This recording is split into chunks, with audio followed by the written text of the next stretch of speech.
I'm sitting out here on a London sidewalk. Hello, I'm your host, Professor Rusty Martis, a retired Air Force Mustang and OEF veteran, and I run the Veterans Resource Station at Northern Kentucky University. I'm very excited today to be able to sit down and hear some of our heroes around the area, some of their amazing stories, thanks to people working cooperatively. This program, Welcome Home, thank you for those who served in the Vietnam War. Before we hear those great stories, I just want to tell you a little bit about PwC's Ramp It Up for Veterans program, which has provided essential home repairs and accessibility modifications for over 6,000 veterans and their surviving spouses these last 12 years. PwC believes in offering a helping hand when it's needed most. They provide critical home repairs and services so the veterans can remain in their homes, living independently and healthier in a sound, safe environment, making a real difference in the lives of those who's given up so much. Speaking of giving up so much and some of those heroes, we want to welcome in our special guest today. Sir, thank you very much for coming out today. Do you mind just starting by introducing yourself with your name and branch of service? I'm Richard Bevington. I served in the U.S. Army in the Field Artillery Branch for 26 years. Wow, long time, sir. Yes, it was. Yeah. Well, thank you very much for that. And you were telling me a little bit of a story off camera, but I'm going to ask you to share that. So when did you serve and how did you actually end up into the Army? Well, when I was a student at Xavier University in my sophomore year, my father sat down with me and told me that from his experience during World War II, that the war in Vietnam was heating up. And he thought it would be best with my education if I went in as an officer. So he encouraged me to sign the contract to take senior ROTC at Xavier, which I did. And that's how I graduated and was commissioned in 1967. Absolutely. And what did that lead to after you commissioned? Because that's right around that time frame that we're talking about, I think. Is that correct? That's right. This was, of course, in June of 1967. It was before the big event of Tet in 1968. But the first year of a young officer's life generally is a lot of training. Mm-hmm. It takes a lot of training to become at least trainable by the non-commissioned officers. So I went off to officer's basic course at Fort Sill, Oklahoma. I went to Ranger School at Fort Benning, now Fort Moore. Mm-hmm. And from there, I was put in a Pershing missile battalion at Fort Sill, Oklahoma. I was stabilized for a year in that position because of the strategic importance of the Pershing missile at that time, as being a theater nuclear weapon. And it was in April of 1970 that I went to Vietnam. Okay, so you spent time overseas. How long were you in Vietnam, sir, if you don't mind me asking? I was there for 12 months, the standard tour. Okay. So your job that you held in the Army, was it dealing with those missiles or was it, what was actually your position there? Actually, after I left the missile battalion in April of 1970, I returned to cannon artillery. So I was in Vietnam in a direct support field artillery battalion in the 199th Light Infantry Brigade. Xuan Loc, which was a big base to the east of Saigon. I was there for about 4 months when that unit was sent home. The Army was already drawing down forces in Vietnam, and I asked to be transferred to the 101st Airborne Division, which was up in I Corps, adjacent to the demilitarized zone. So I was sent up there. Okay.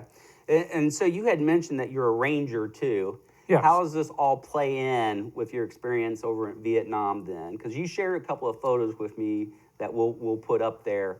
But if you don't mind sharing that story. Well, there is some confusion about what being a ranger is all about. Principally, the school that I attended, and at the time there were no ranger units on active duty. Gotcha, okay. The last of them were closed out after the Korean War. So the school was aimed at young, small unit leaders, lieutenants and non-commissioned officers. And that's what it did. It trained you to be a small unit platoon leader, squad leader in an infantry unit. Now, I was in the field artillery, Right. but also at that time, it was one of those things that if you were going to be a regular Army career officer, you wanted to have done. So since I had a regular commission from ROTC, I decided to do that. As a matter of fact, when I got the paperwork at Fort Hood, Texas, I went to a senior non-commissioned officer, Master Sergeant Austin, great guy, great man, great patriot. I asked him about what I should do because I could have gone to airborne school or ranger school. And he said, Lieutenant, he said, you can always go to airborne school, but this may be your only chance to go to ranger school and you should do it. So I took his advice and that's what I did. Wow. And it's amazing how great that advice always comes out from our NCOs. Isn't it? Exactly. Yeah. The men with the experience. Exactly. So as an officer, how many personnel were you responsible for during your time in Vietnam? And we can talk a little bit after you get out of Vietnam a little bit later. Well, in Vietnam, when I got to the 101st, well, let's start back when I was in the 199th. Mm-hmm. I was a battalion fire support officer. They have a different name now. Battalion field artillery liaison officer is what they were called then.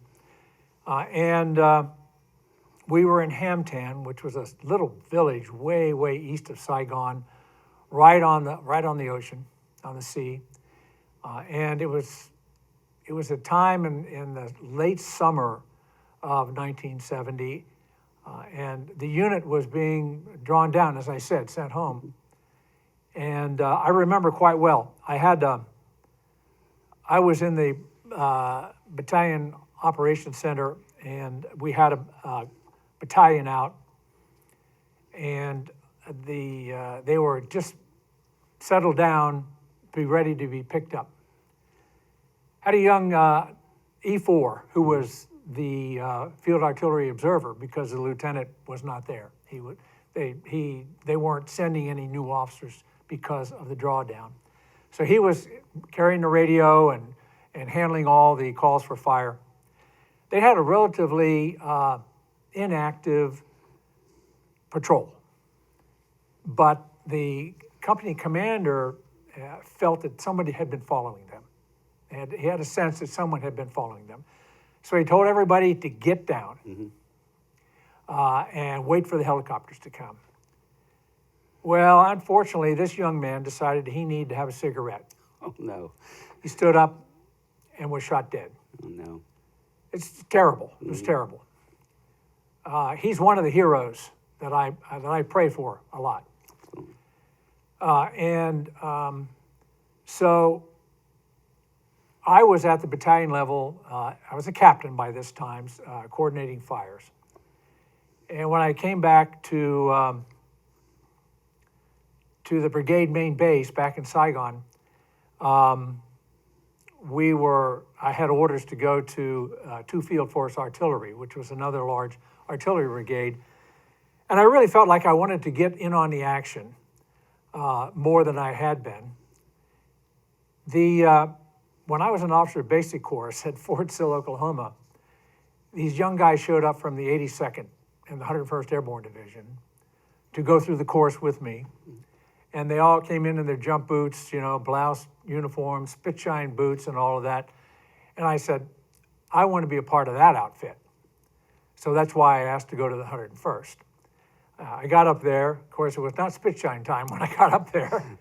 And I was told I was going to take command of a firing battery on a fire base called Rakkasan, which there's a book about the fire base, which had been involved earlier back in the May-June timeframe in a horrendous battle. And I was about to go there, and another officer came in and took my place, and I remained at the battalion headquarters, commanding the headquarters and service battery. So to answer your question, how many people did I have? Well, I had a lot of people, but most of them didn't work for me. I understand. So they worked for the operations officer. They were out with infantry battalions. They worked for the sergeant major doing details. They worked in the motor pool. I just was administrative officer over all of them, took care of their needs when they came in and when they left. And in that capacity, I lost another soldier. So it was never a position where I had responsibility for a lot of soldiers till I returned to actually with troops in 1977. So I had a big, long space when I was involved in a foreign area officer program. And I ended up back asking again. I wanted to go back to the 101st, so I was sent to Fort Campbell. And there I told my commanders that I wanted to command troops again. They were astounded. So I was a senior captain, soon to be a major, and they couldn't understand why I wanted to be in command of troops again, but they were thankful that I did. So I got command of another headquarters and service battery. And why did you want that? Because that's what you do. Mm-hmm. That's what is, as an officer in the Army, you are paid, you're trained, your desire is to lead soldiers. Mm-hmm. That's where the rubber hits the road. That's where you get the most fulfillment. That's where you actually get to do hands-on and practice your trade. And I wanted one more chance to do that before I became a field grade officer, which most of the time you spend on staff somewhere, which is exactly what happened. What ended up happening. Yeah. I want to jump back a little bit from the time that you were in the process of leaving Vietnam and coming stateside. Mm-hmm. Now, your experience might have been a little bit different because you are a retired officer in the Army. But can you explain a little bit about what that experience might have been like for those that didn't experience that? Well, this is a tough thing to talk about. Yeah, okay? Absolutely.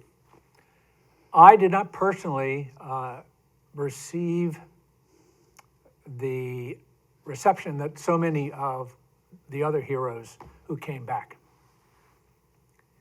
And I use the term hero because a lot of people, this thing is that, well, you were drafted, you were a volunteer. Whatever the case may be, you went when your country called. And in my mind, that makes you a hero. Okay, so whether you went because you were drafted, you didn't flee somewhere or try to hide or go to law school or the case may be, you actually stood up and said, okay, I will serve now. Okay? And those who volunteered, which was a larger number than people generally think, were even greater in their dedication. They were just super. So when I returned on that 707, six soldiers across, arrived at the air base in Washington State at like midnight. And I was given a ticket to fly home on a red eye. So I called my wife, who was already in bed here in Cincinnati. She was living with her parents, she and our oldest son, and told her when I would be arriving and asked her to come and pick me up. So I flew in and got off the plane. There weren't many people on the plane. Everybody kind of ignored me.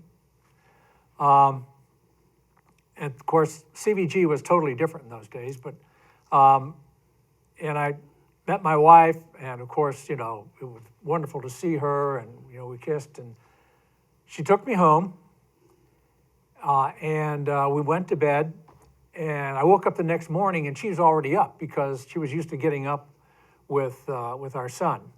And I was exhausted from the trip. Absolutely.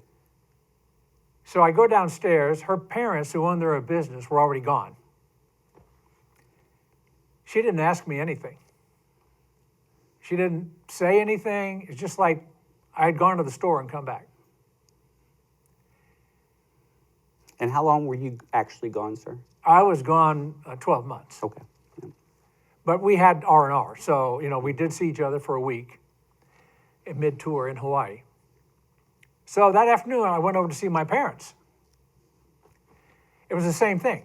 It was like, no questions about how are you, what's going on. It was like, I'd been to the store and just come back. I was astounded. Right. It's like they didn't want to talk about it. Of course, the media, politics, everything that was going on put all of us vets in a bad light. And I think they might have been afraid to ask me questions, but it never came up again. So I was home for a month. No one ever asked me about this. My wife began to ask me a few questions. And I then next went to Fort Sill, Oklahoma to go to the Officers Advanced course there in Field Artillery. At that time, I was really disgusted with the Army. From what I saw in leadership and organization, how things were going, and the attitude the American public had about their Army. But I made the decision because I had another year. When I went to the advanced course, I had to serve another year. That was an obligation. And what happened was I was required to serve that year, and then I got a call about sending me to fully funded graduate school, which I accepted. Absolutely, absolutely. The Army's paying for everything, you know? So I went, and during that experience, I and my wife made a decision to make a career of the Army. Because I realized that, after all, I loved being with the troops. I love serving my country. I love my country. I love putting on that uniform every day. There were some days that weren't so good, but most of the time, it was a good experience. Absolutely, and I love the fact that you mentioned that was a family decision that you worked to stay in until retirement of the Army. Well, thank you very much, sir, for sharing your story, and I want to thank PWC, People Working Cooperatively, for allowing us to do this today. It's titled Welcome Home, Thank You for Those Who Served in Vietnam. This year, People Working Cooperatively will hold its 9th annual Veterans Telethon on November 9th on WCPO. This year's telethon will be dedicated to thanking all Vietnam veterans who served, as well as to the family members back home who support them during their deployment. Sir, I want to provide this to you as a commemoration of the 50th anniversary, as we are still celebrating or recognizing you as a Vietnam vet, and personally want to welcome you home. Thank you very much, sir. Thank you. Can I just say one more thing? Absolutely. It's a great honor to serve your country. You're faced with some very difficult situations. Those men who joined up after September the 9th, 2011, great heroes, great patriots. And I would encourage any young man, young woman out there today who is in high school, is thinking about serving, to join up for a couple of years. It will be a maturing experience, a great experience. You'll leave home, you'll learn a lot about yourself and about the rest of the world.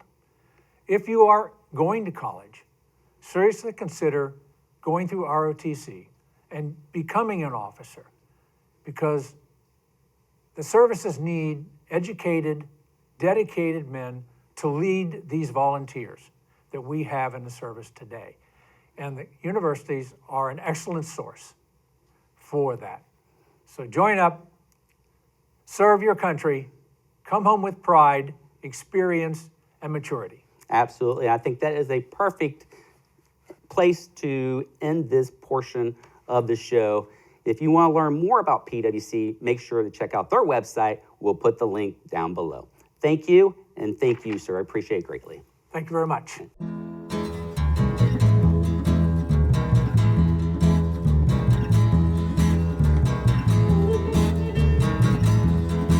I'm sitting out here on a London sidewalk, taking in the sights and breeze.